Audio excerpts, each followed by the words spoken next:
Hi, my name is James Adam Tucker, and for the past 35 years, I've worked as an actor, director, and editor right here in Hollywood.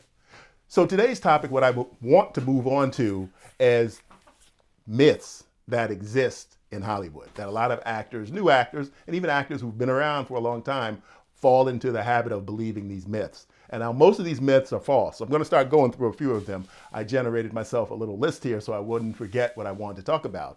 One of the very first ones that I heard so many times when I started out acting, I started in college. I was in Maryland in college, and I remember I talked to a local celebrity there. I won't mention his name, but he was a big celebrity in Maryland, in the media, and all around town. He had his own local show. He was also did a newscast, entertainment newscast in Maryland, in the Baltimore area. And once we became kind of friends, I did an internship at the station, so that's how I met him.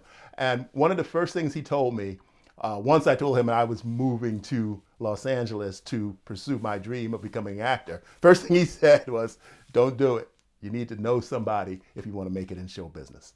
So, I never made it to the really big time, but I'm what I would call a pretty successful working actor on and off.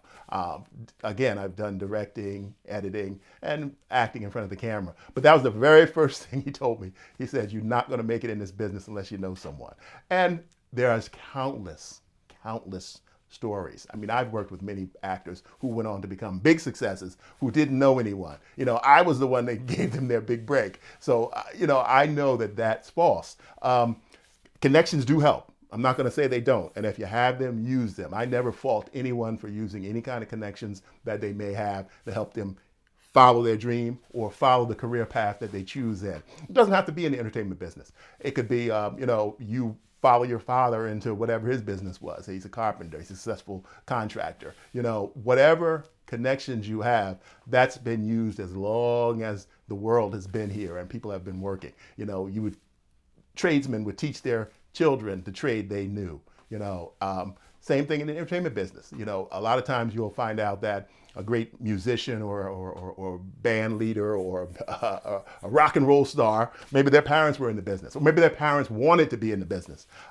That's where a lot of stage mothers, moms, and dads come from, where they want to be in the business and their kids are taught that same drive, and they are there to help their kids. So there's nothing wrong with knowing people and pursuing your dream, but it's not a necessity. It's not a reason to avoid going for the career you want. And if it's entertainment, if it's acting, if it's directing, if it's writing, follow those dreams and don't worry if you don't have those standard connections that you hear about. Because so many people have made it without those connections. They've been the trailblazers. And then maybe they bring other people in their family in. There's so many stories of that I know of that makes it known that you can't make it in this business unless you know someone is false. Another one that was prevalent years ago, not so much now, but everyone lies about their age. I mean, people still do that. It's a funny thing. This is a quick side story. One thing that I have lied about a lot, my height. I'm really tall, and sometimes that has actually blocked me out of jobs. But sometimes I fudge my height, not to be taller, obviously, to be shorter. But the lie is everyone lies about their age. So that's another one that's really not true. A lot of people, as you start aging, that's a benefit for them as far as the roles they can go for, So everyone lies about their age. That's not true either. Big budget projects guarantee success. Now we all know that that's not true. Sometimes I always tell people a movie can have all the money in the world, and some do, and it still turns out bad. There's a lot of things that go into making a film. It's a collaborative effort. So it's not that you can't make a film on a small budget. I mean, we've heard those stories. In the 90s, it was a really big thing. A lot of independent filmmakers making projects and becoming great successes off of those low budget projects they made. I think that's what drew me into the directing world. Whenever I was acting, and acting would slow down for a while, as it does in everybody's career, I would go to my next love, which was writing and directing. So big budgets, again, false. It doesn't guarantee that something's going to be a success. There's so many movies. You can just Google the biggest flops in Hollywood, and you'll see an endless amount of movies that had all the money they needed, but just, certain things just didn't work out.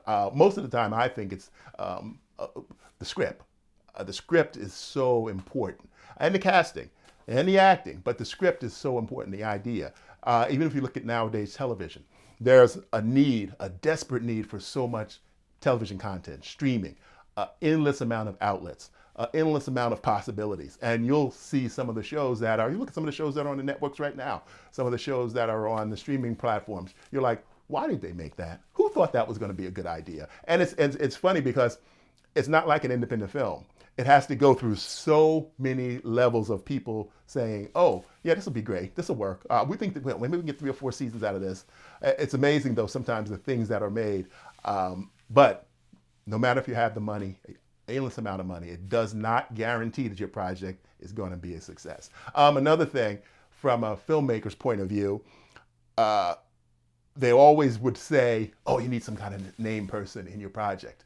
Never. False. False. A lot of my films have went on to some good degree of success, and most of the time I've worked with unknown actors. Good unknown actors. Take my time to look for them and find them. You have to have good actors, but you don't need a name actor. I've even a lot of people have come to me over the years and talked about getting, scraping together money and getting a B actor to be in their project. I always tell them, no, don't do it. Look for good, talented actors and make your film or your short, make it the best you can. Don't try to rely on a B actor to think that's going to, open doors for you or something like that. It's not, that's the same thing. That still holds true for today. You're better to work with talented actors who can give good performances and be believable, as opposed to trying to get a B actor or a C actor to be in your project. It's not necessary. When they say a star can make or break a project, sometimes the biggest star in a project and the film still or television show still flops. So you can look at that for yourself and find out that that is definitely false. Films are all shot in Hollywood. Well, now Hollywood is scrambling. That's definitely false. Hollywood is scrambling, a desperate. They're not trying hard enough from my point of view, but they're scrambling about losing all the productions that are leaving town and going everywhere else. Atlanta is actually, Georgia is actually taking a lot of productions from Hollywood because just so many reasons, tax reasons. It's just amazing. I don't want to get on my soapbox here, but so many productions started here. Their offices are here. All the creative people are here. It's a starting point for this business. And now other states are luring those projects away from Hollywood. So yes, that's false. All films are shot in Hollywood. No. If you're an actor and you're somewhere across the United States, I tell them, and you're just starting out, start where you are.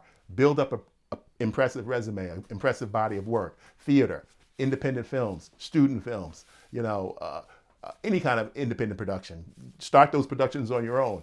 Get your experience where you are before you come out here to one of the major markets.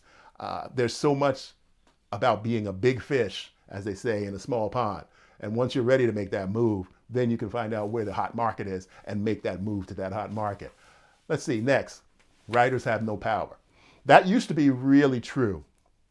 But now the tables have turned. A lot of writers write projects, they get produced, and sometimes they get producer credit now. They get that into their contract, executive producer credit. The writers are getting smarter. Their agents obviously are smarter. Their representatives are actually smarter. And they get them tied to a project in a way that can't be, excuse me, I'm checking my audio here. Tied, it's running. Tied to a project in a way that they can't be pushed to the side like they have been in the past. It was kind of true where writers had no power, but now a lot of writers and writer-director is a thing. Singer-songwriter, writer-director is a big thing now. So that's also false. And once writers now these days, and it's been going on for 20 years now, I think, where if you look on a lot of the big side, you'll look at some of the work that writers have done and how it propelled them into the director's chair, how it propelled them into the producer's chair, executive producer. So writers do have power. I would say that's another one that's false, obviously. Here's one that's funny to me too. Acting is all glamour. You'll get that from a lot of people who really don't know anything about the entertainment business, where they think acting is just all the fancy top glamour and glitz that you see from the A-list actors who have made it to the top of the mountain. But there's so many actors in between where it's not just glitz and glamour. I call those our character actors and our working actors. If you go to the SAG or do a little Google search about Screen Actors Guild, excuse me, and you'll see how many actors there are, and you'll see how many actually work regularly and that receive all that glitz and glamour that everyone thinks all actors receive. You know, when I first started out, and I would tell people I was an actor, you know, and I had even done a few feature films, a few television appearances, and I actually had some legitimate union credit. And the first thing they'll say is, if they don't know who you are by just looking at you, they didn't think you were a real actor. But that's you know, I think those times still exist outside of the big major markets. Like I said, Atlanta is becoming is a major market. Obviously here in Los Angeles still is, New York. There are a number of places in the United States, and there are foreign markets, film and acting markets that are considered big where people go if they want to try to break in.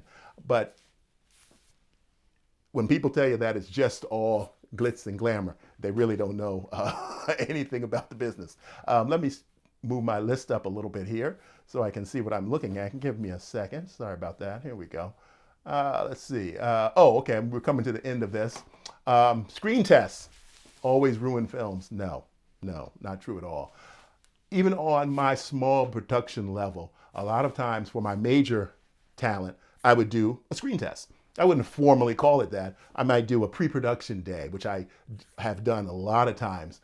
And it would be earlier than our shoot date so that I would still have the opportunity to, unfortunately, if you needed to recast, if something wasn't working out, if the actor wasn't prepared, if the actor wasn't believable. But screen tests are a big thing in the industry. And no, it does not ruin a film.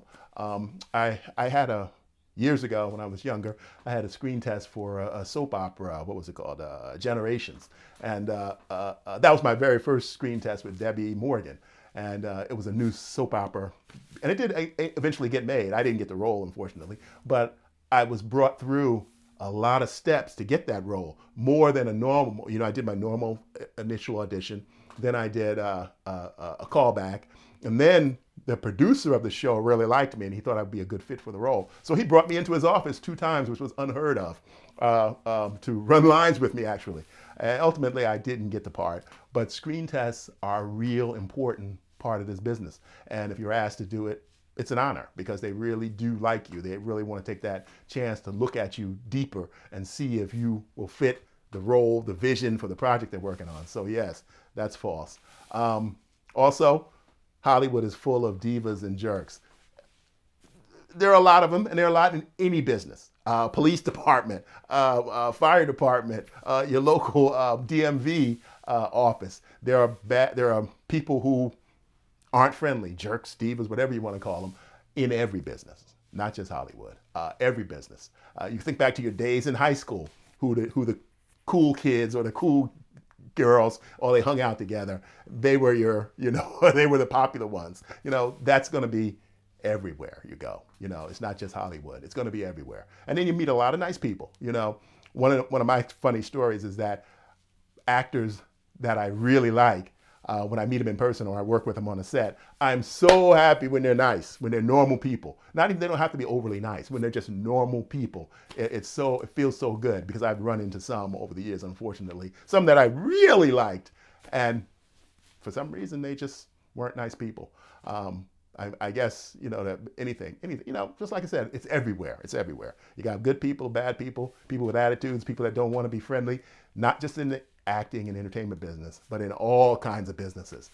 Even when I work in regular jobs, a civilian normal job, I call it.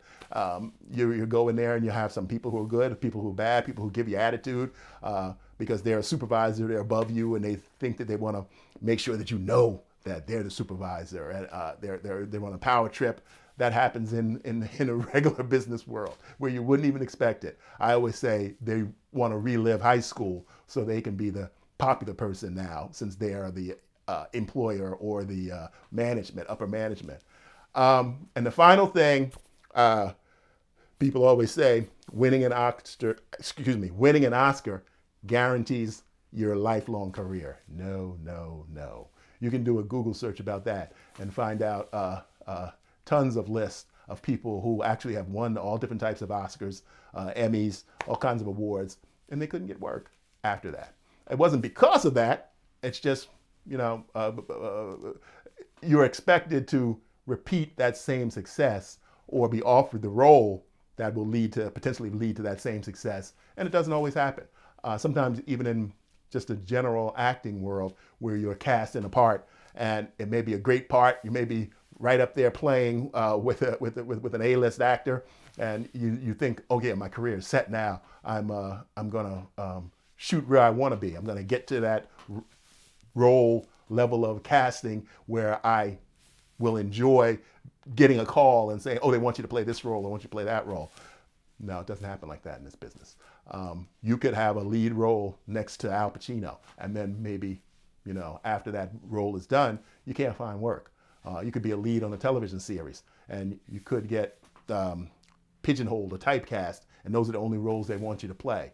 And if you're not offered those roles, or you don't want to continue to play that kind of role, then your career will stall. And if it's stalled too long, then sometimes it's even harder to get back in than if you haven't ever acted before, if you're new to the business. Because you can be new to the business at any age. So that's one thing I want to say to you guys out there. You can be new to this business at any age. And winning an award or Oscar, whatever the awards are, does not guarantee that you're going to have a lifelong career. I don't want to leave you on a downer, but that's part of this business. And again, what I always like to, one thing before I forget, please subscribe to my channel. I was supposed to say that up front. I appreciate it if you guys would subscribe and continue to watch these videos that I make. But again, an Oscar or awards, I've won a number of awards in filmmaking, and that doesn't guarantee that, from festivals, that doesn't guarantee that people are going to be coming up and, I'll fund your next project, I'll fund your next project. That's what I thought once I started winning some awards, but it doesn't work like that, But again, if you want to be in this business, it's no guarantee. Just like that's why it's show business. There's no guarantee. Just like any business you may be working in, there's no guarantee that you're going to end up being the manager. There's no guarantee that you're going to end up owning the company. There's no guarantee that you're going to end up starting your own company, doing the same thing. So take that to heart and realize that there are a lot of rumors and things that you hear about this business that are false. And do your research, as I always say, and learn as much as you can and continue to work at your skill. Just like, again, this is a business. You need to practice, you need to work, you need to develop yourself, and you want to always get better. You want to set goals for yourself. And I want to thank you for watching this one, and I'll see you on the next one.